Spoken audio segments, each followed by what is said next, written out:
Oke, bismillahirrahmanirrahim. Assalamualaikum warahmatullahi wabarakatuh. Kita lanjut lagi di sesi ke-11 ya, yaitu sistem informasi. Nanti kita akan bahas sistem informasi manajemen, sistem informasi akuntansi, sistem pendukung keputusan, sistem pakar, dan enterprise resource planning. Nanti ERP karena perkembangannya cukup pesat, nanti kita tambahkan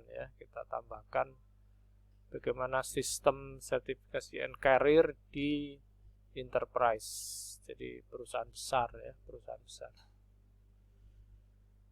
Oke. Komputer adalah alat atau komponen di dalam sistem informasi yang berfungsi untuk mengolah data menjadi informasi. Bisa jadi setiap organisasi itu khas ya, unik, beda-beda ya. Tapi biasanya sih ya perpaduan dari beberapa konsep yang hampir sama ya. Jadi misal kalau perusahaan tekstil ya informasi perdagangan ada, informasi teknologi benang mungkin ya. Nah, beda dengan misalnya manufaktur motor ya, motor atau sepeda motor beda lagi. Di sana mungkin ada teknologi mesin ya, sistem informasi tentang teknologi mesin dan seterusnya. Membahas sistem informasi, kita akan temukan berbagai konsep. Ada yang menganggap bahwa sistem informasi itu adalah sebagai sebuah evolusi.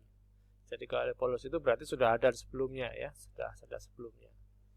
Jadi evolusi itu adalah perubahan yang perlahan ya. Lawannya adalah revolusi. Kalau revolusi itu perubahan yang besar, yang tiba-tiba, yang cepat. Nah, evolusi dari apa? Evolusi dari upaya manusia untuk memecahkan masalah. Ya, jadi permasalahan itu muncul, ada, maka manusia berusaha untuk memecahkan. Nah, bab ini membahas tentang bagaimana sistem informasi yang ada dalam suatu organisasi ya. Tadi yang sudah dibahas. Nah, ini tadi ya. Oke, next. Yang pertama adalah sistem informasi manajemen.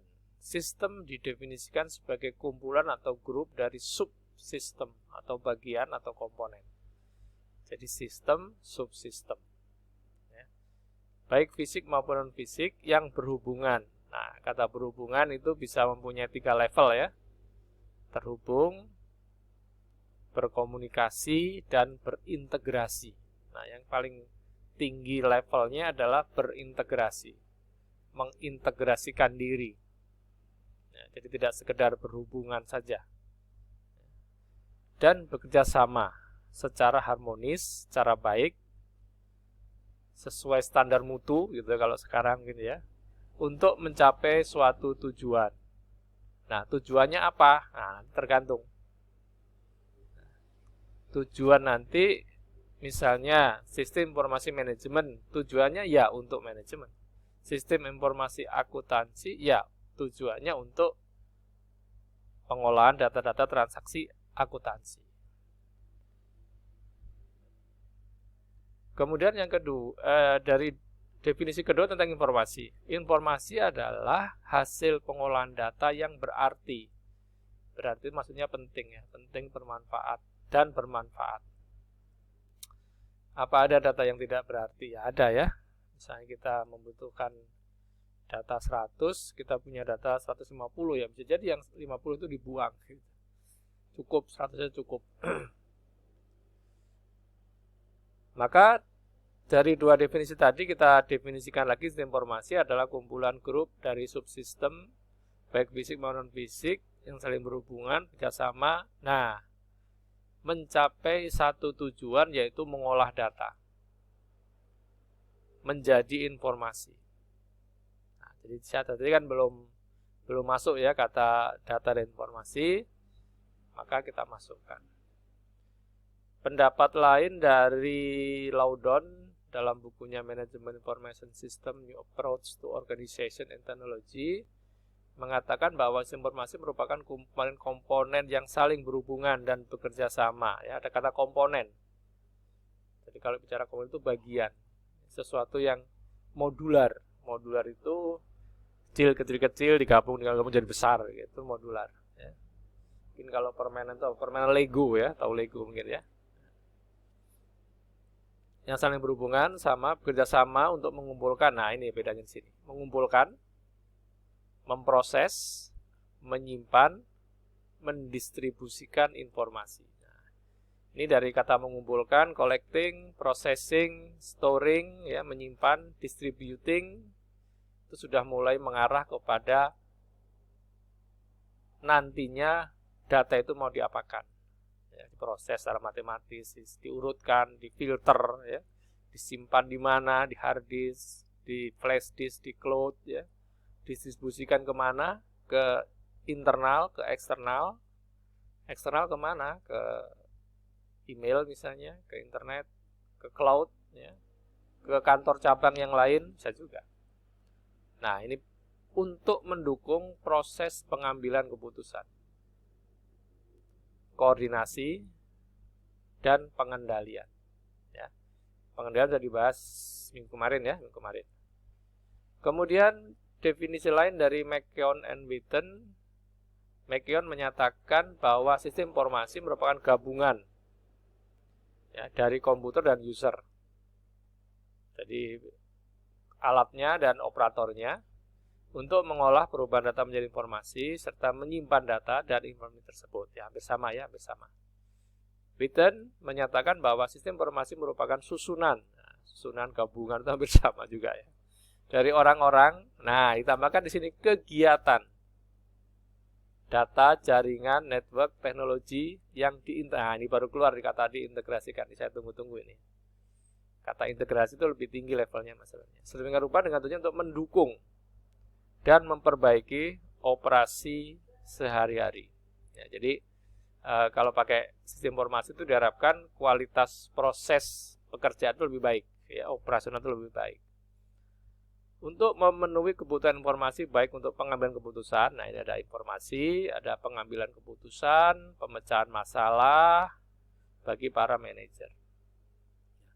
Jadi definisi sistem informasi cukup beragam dari 4 tadi itu ya. Nah, bagaimana kesimpulannya disimpulkan di sini?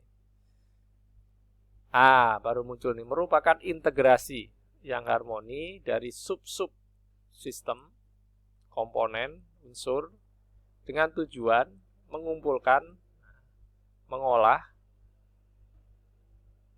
data menjadi informasi yang berarti dan berguna. Kalau mau diteruskan lagi, boleh lagi tadi ya. Mendistribusikan, mengambil keputusan dan seterusnya. Ya, boleh juga. Anda juga dapat membuat definisi lain sesuai dengan pemahaman Anda ya. Tapi yang jelas, ketika definisi tadi disampaikan, dijelaskan, orang akan mengerti, oh ternyata ada bagian ini tentang dari sistem informasi. Oh ada SIA, ada SIM, ada SPK dan seterusnya. Ya. Alat pengolah dalam sistem informasi secara mendasar digambarkan dalam flowchart sederhana ini. Ada data, diproses menjadi informasi. Ya. Sebenarnya sebelum ada data itu ada lagi ya, pre-processing namanya. Pre-processing itu termasuk bagaimana memilah data-data itu supaya layak untuk diproses. Ya. Kalau di statistik namanya uji data, ya, uji data. Nanti bagi Anda yang di STIMIK, STII juga belajar ya, bagaimana melakukan uji data. Jadi data itu harus baik dulu. Sama seperti kita akan bikin capcay gitu ya, bikin masakan pakai sayur. Maka sayurnya itu harus dibersihkan dulu, dipilah-pilah dulu, mana yang bolong-bolong gitu ya, dimakan hama, buang dulu gitu. Termasuk kita cium dulu, misalnya bau enggak gitu, atau masih segar enggak. Nah itu proses pre-processing data. Jadi data ketika mau diolah itu datanya sudah harus dalam keadaan baik. Nah kalau baik maka prosesnya juga baik, ya, semoga baik karena terkendali. Maka hasilnya atau informasi juga harus baik juga. Alat pemroses pengolah data dalam sistem informasi. Nah, ini disebut otak. Otak manusia itu utama ya. Ya, karena kita dianggap tadi itu ya, hardware, software, brainware. Brainware kita, ya, otak kita menjadi pemain utama ya, alat utama. Karena kalau manusia tidak mempunyai kemampuan, otaknya lemah, ya nggak bisa memproses, ya nggak bisa kerja gitulah kasarannya ya. Ada dua ingatan memori dalam otak kita. Yang pertama jangka pendek, jangka panjang. Jangka pendek adalah memori yang kita gunakan saat kita bekerja, berdiskusi, ngobrol gitu ya, dalam keseharian. Nah, kalau memori jangka panjang biasanya untuk mengingat waktu jangka waktu yang lama ya. Misalnya diminta ingat apa? Kalau di persidangan itu ya, coba ceritakan bagaimana peristiwa kejadian tersebut, padahal kejadian itu sudah 2 tahun yang lalu gitu. Kalau di persidangan ya. Nah, bagaimana kita bisa mengingat hanya dengan menggunakan otak saja? Nah, maka orang akan cenderung membutuhkan alat bantu, gitu, alat bantu. Ya. Nah, tentunya apa nanti ada di bawah ya. Winograd and Flores menyatakan bahwa dalam setiap aktivitas manusia, ketika mengambil keputusan, melakukan atau tidak melakukan, ya, tergantung kepada informasi yang mampu diterima oleh otak dan persepsi tentang informasi tersebut.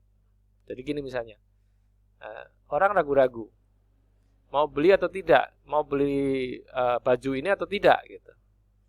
Itu pertama otaknya mikir, oh kalau saya beli berarti saya harus kehilangan uang 100.000 misalnya kan, 100.000 ya. Tapi kalau tidak, nggak apa-apa lah, di rumah masih ada baju ini. Nah itu otak kita mampu berkalkulasi seperti itu gitu kan. Nah, yang kedua persepsi. Persepsi adalah bagaimana sudut pandang kita terhadap misalnya manfaatnya. Jadi kalau saya beli baju ini, saya punya baju ganti untuk ngantor. Tapi kira-kira nanti nyampe rumah gimana ya? Jangan-jangan nanti anak-anak juga minta dibeliin baju. Nah, gitu. Itu persepsi. Atau wah, jangan-jangan baju ini nanti saya pakai kelihatan norak gitu ya, kelihatan apa? Tidak cocok gitu ya, terlalu jelek atau apa dan seterusnya. Itu persepsi ya. Nah, nanti silakan nanti setiap orang. Nah, ketika kemampuan pengambilan keputusan itu ragu-ragu gitu ya, ragu-ragu, maka biasanya yang terjadi adalah kebingungan untuk memutuskan. Jadi gini, beli atau tidak beli, akhirnya nggak beli-beli, nggak jadi beli akhirnya gitu. Tapi ketika nyampe rumah, keingetan, aduh, saya mau beli nah gitu. Padahal rumah ke tokonya itu membutuhkan jarak yang cukup jauh gitu. Nah, kadang kita menghadapi situasi yang seperti itu gitu ya. Disilakan, Anda ini apa namanya? Ada juga yang bilang gini, nggak usah dipikir lah, beli aja. Nah, ada juga kayak gitu. Itu artinya apa? Ya, kita tidak menggunakan otak kita untuk mengkalkulasi keputusan. Ya. Terus nanti kalau jelek, cuek aja lah, biarin. Nah, itu persepsi yang mengatakan ngapain kita mikirin orang lain. Nah, itu bisa juga. Silahkan. Karena setiap saat kita pasti secara sosial kan terkait dengan kehidupan orang lain ya. Meskipun orang lain tidak perlu kita urusi secara detail gitu ya, secara detail. Contoh, sistem informasi dengan otak sebagai pengolah. Ketika kita di jalan raya kemacetan, maka kita suka bad mood ya, feelingnya ketika ada macet itu ada yang stres ya, tegang, ada yang slow aja ya, santai, ada juga gitu. Olahraga, refleks ya, main musik juga ya, otak kita sangat penting. Kemudian manusia juga membutuhkan alat bantu. Maka manusia membutuhkan alat bantu secara manual ya. Kenapa? Karena daya ingatnya masih lemah gitu. Salah satunya adalah alat bantu manual itu untuk mengingat-ingat tentang jumlah ya. Jumlahnya berapa, menggambarkannya bagaimana ya. Sejak zaman dulu, manusia-manusia zaman dulu sudah membuat simbol-simbol di tembok gua gitu ya, sehingga bisa dipelajari sampai sekarang ya. Mereka membuat gambar binatang, mereka membuat goresan-goresan gitu ya pada dinding tembok,